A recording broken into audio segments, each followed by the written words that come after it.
Oh no, no, that is too bad. They cut the trees down.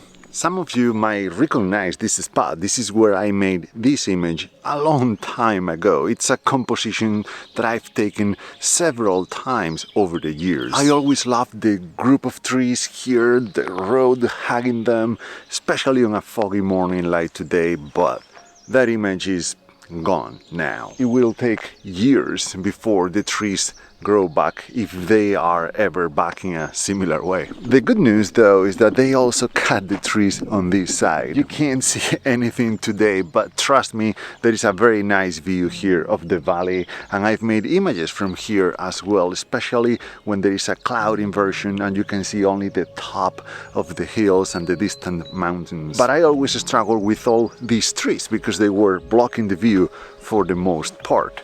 Well, not any longer. I guess I'll be coming up here more often. It didn't take long before I got that cloud inversion. Just a couple of days later, the conditions lined up and I was able to make some images that simply hadn't been possible before because the trees were in the way.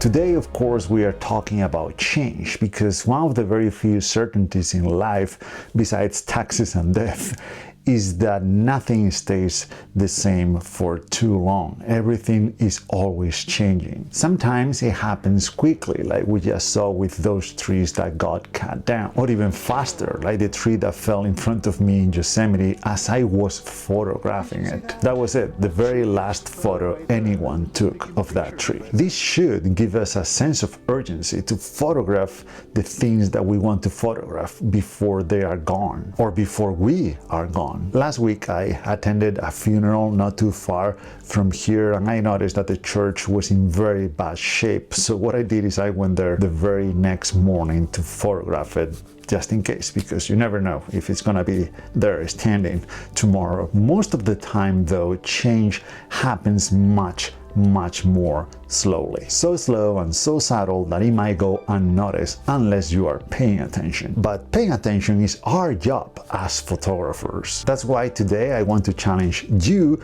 to notice change, to find local subjects you can keep an eye on for a while and photograph them to document the changes that happen. Just to give you a few examples from my own catalog to show you what I do. There's this street light in Indiana just down the road from where my in-laws live. It's by the lake and I've always loved that contrast, the light and the water. I've photographed this place hundreds of times over the last few years in all kinds of conditions, from sunny mornings to white out snowy days. That was until they put a trash can next to it. Talk about change, right? Luckily for me, it was removed not too long after, so I should be able to keep shooting this light for years to come. I've also been photographing the same trees for years, especially here around my hometown. It's only when you pay close attention that you notice what's different, not just about the subject, but also about the environment. For example, even though this tree has been dead for a while and isn't losing any branches yet, the environment around it keeps evolving. Just a couple of days ago, I was able to use some flowers in the foreground for the first time. This is another type of transformation,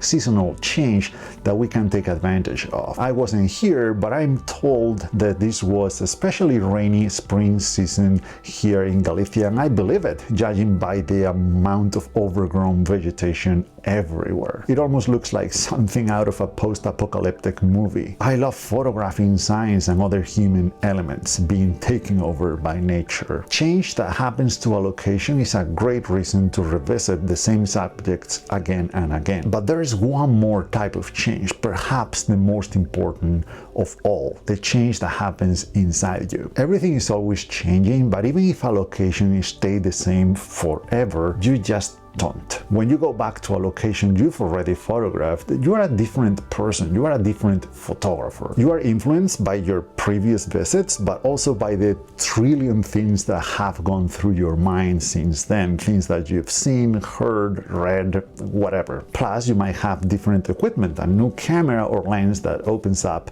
new perspectives. This short video is an invitation for you to pay attention to change, to notice it, big and small, fast and slow, outside and inside, and to capture it with your camera. Let me know and let us all know if you've already been doing this, or if you have an idea for a long-term project about documenting a subject or location over time. Thank you so much for watching, and see you in the next one.